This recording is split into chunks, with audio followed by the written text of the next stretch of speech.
Go back to the purpose of assessment. If we're going to be educators or psychologists for that matter, we need to be assessing all the time, really. The assessment needs to be for the individual. And that's a little bit challenging, I think. Often for teachers, unless they have had some significant preparation in thinking about social and emotional learning.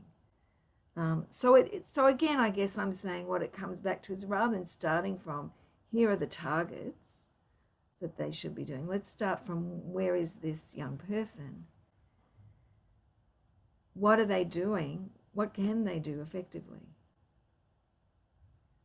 And sometimes we need to be able to see through that a little bit more than they can themselves, and be able to look at, okay, so that behavior is not quite working, to find a way to see what is that, what could be the strength in that, or what could they be trying to do at something, if we can reframe it a little bit. You know, it's great that you've got a lot to say about this, let's hear what others have to say, that kind of thing, and using those situations to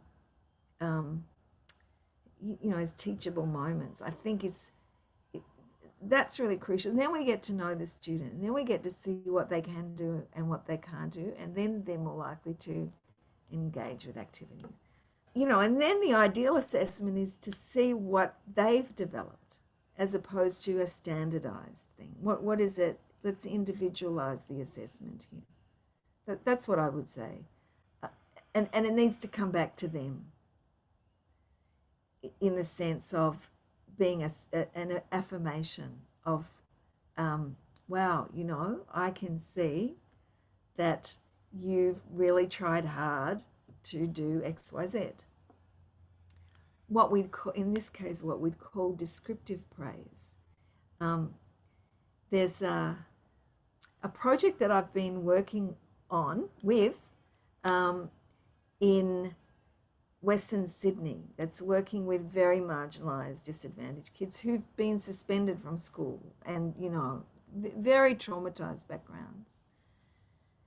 And this was something that was developed by an educational psychologist outside the school setting, that focuses, it's really about restoring dignity.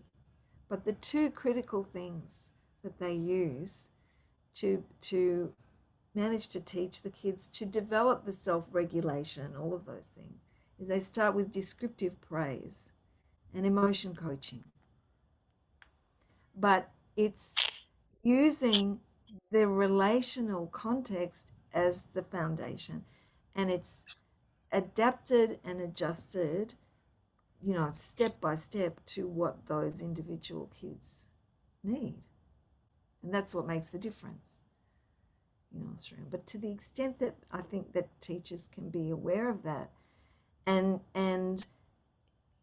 use a social emotional learning that has that flexibility in it, that's not just a lockstep thing, and that has the flexibility, going back to assessments, to be able to see what that young person is bringing and how they're benefiting and how they're growing, and give that back to them.